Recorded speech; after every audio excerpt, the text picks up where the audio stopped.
Vous est-il déjà arrivé de perdre plus de 15 minutes rien que pour le démarrage de votre machine? Si oui, de 1, sachez que cela est tout à fait normal pour une machine évidemment qui a été utilisée pendant une certaine période, je précise 1 an minimum. Et de 2, sachez que cela risque d'être au fil du temps un problème réel. Car une machine qui démarre lentement finit toujours avec soit des plantages perpétuels ou quotidiens, soit des arrêts involontaires, causant ainsi certains troubles dans nos différents emplois du temps. C'est pour répondre à ce problème que je vous ai fait cette vidéo aujourd'hui, dans laquelle je vous expliquerai essentiellement comment résoudre le problème du démarrage lent de votre PC de toutes les façons les plus simples possibles. Et pour ceux qui resteront jusqu'à la fin, je prépare comme d'habitude un petit bonus qui sera toujours une astuce de plus vous permettant une meilleure administration de votre système et un meilleur fonctionnement de votre machine. Et pour tous ceux qui sont nouveaux sur la chaîne, je vous prie de faire vos 2 premiers pas, qui sont de 1, de vous abonner en cliquant sur le petit bouton rouge juste en bas de l'écran, et de 2, de cliquer sur la petite cloche juste à côté qui vous permettra d'être mis au courant de toutes mes nouvelles vidéos concernant toujours l'administration système ainsi que le contrôle total de votre machine.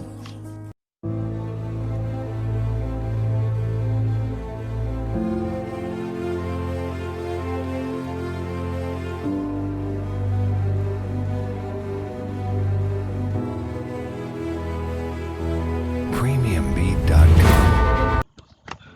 Comme je l'ai dit lors du début de notre vidéo, nous allons apprendre dans celle-ci comment résoudre le problème du démarrage lent de votre PC.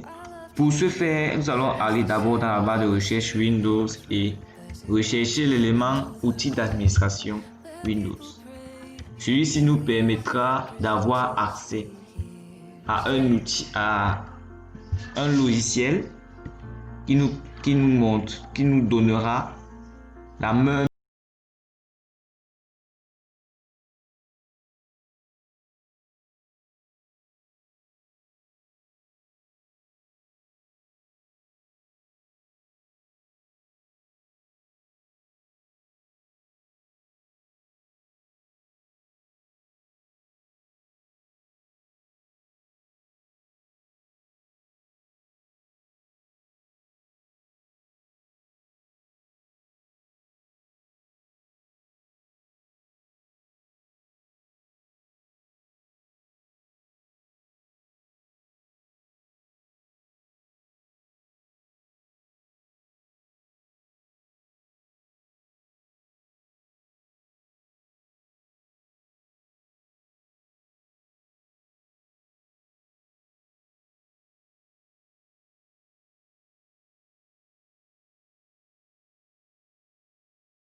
sont au-dessus de moyenne. Donc, ceux qui sont moyens, d'une influence moyenne ou haute, vont être désactivés.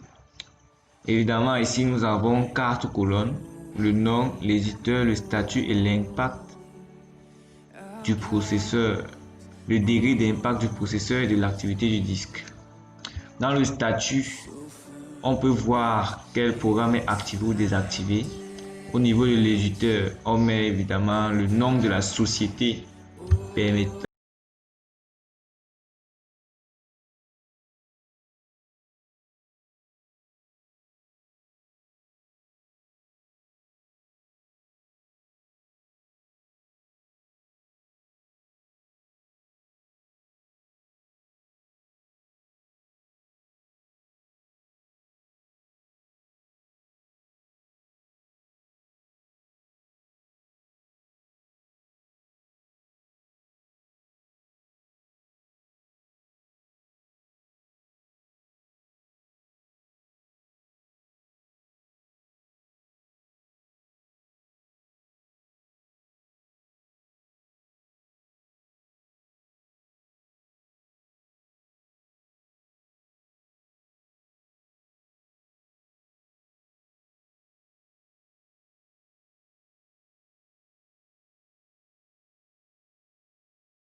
du programme configuration système. Dans celui-ci, vous avez les différents outils de votre PC ainsi que leur description. Quand je parle des différents outils de votre PC, je parle de sécurité, maintenance, gestion de l'ordinateur, information système. Vous pouvez les voir dans cette liste et vous pouvez aussi voir leur description, c'est-à-dire leurs différentes tâches, leurs tâches respectives. Après avoir fait cela, vous n'avez qu'à appuyer sur le bouton OK et on vous demande de redémarrer l'ordinateur pour appliquer ces modifications. Évidemment, avant de redémarrer celui-ci, on souhaite que vous enregistrez tous les fichiers ouverts et fermés ainsi que tous les programmes. Ceci est un message d'avertissement pour vous rappeler que les modifications que vous avez faites seront enregistrées après le redémarrage de votre PC. Si vous souhaitez d'abord enregistrer ce que vous avez fait avant d'effectuer cette tâche, vous n'avez qu'à cliquer sur quitter sans redémarrer. Mais si vous n'avez rien ouvert ou alors vous avez déjà tout enregistré à l'avance, vous pouvez directement cliquer sur redémarrer. Tout dépend de vous. Bon. Le petit bonus que j'avais prévu pour vous au début de cette vidéo est Information Système. C'est un programme qui permet d'avoir un résumé de toutes les propriétés de votre système ainsi que de l'état des composants de votre machine, que ce soit votre système, votre mémoire, votre processeur. Tout ceci se trouve dans Information Système. Pour le vérifier, nous allons cliquer dessus. Comme vous pouvez le voir, nous avons là les éléments de ma machine ainsi que les différentes valeurs, le nom du système. Bon, tout ceci sont les informations système, un petit résumé comme je vous l'avais dit. Si vous allez dans les ressources matérielles, vous pouvez tout sélectionner sous catégories telles que conflit ou partage. Vous pouvez voir les différentes infos par rapport à cela. De même, si vous cliquez sur DMA, vous verrez toujours les différentes infos par rapport à cela. Bon, ici ça va prendre beaucoup de temps à charger. En allant sur mémoire, vous avez un bref résumé des composantes de votre mémoire. En allant dans composantes et en choisissant la sous-catégorie de multimédia, prenons par exemple périphérique audio. Celui-ci nous donne toutes les infos sur notre périphérique audio. Comme vous pouvez le voir, cet outil ou ce programme permet de nous donner le résumé des informations sur chaque composant de notre PC et un résumé des informations de notre système. Tel que, comme je dis, sur chaque composant de notre PC, vous pouvez vous-même le remarquer, nous avons les informations sur les périphériques audio, les CD-ROM, la mémoire, l'affichage, l'infrarouge, les ports USB même, ou encore les environnements logiciels. Au cas où vous doutez, vous n'avez qu'à cliquer dessus, tel que pilote système. Il vous montrera l'état des pilotes de votre système, comme vous pouvez le voir. Bon, nous arrivons à terme de cette vidéo. Je vous dis merci d'être arrivé juste ici et j'espère que tout ce que nous avons vu dans cette vidéo pourra vous servir plus tard. Et surtout, n'oubliez pas que pour tout problème ou pour toute petite astuce dont vous avez besoin, vous pouvez toujours me faire signe dans les commentaires afin que je puisse résoudre votre problème ou alors satisfaire votre curiosité. Et si jamais en appliquant une des tâches que j'ai montrées dans cette vidéo, vous rencontrez des difficultés, rendez-vous dans les commentaires. N'oubliez surtout pas de partager cette vidéo afin d'aider tous ceux qui se retrouvent dans la même situation que vous et qui n'ont pas pu avoir accès à celle-ci. Maintenant que cette vidéo est terminée, je vous dis à plus tard et rendez-vous pour les prochaines vidéos sur ma chaîne.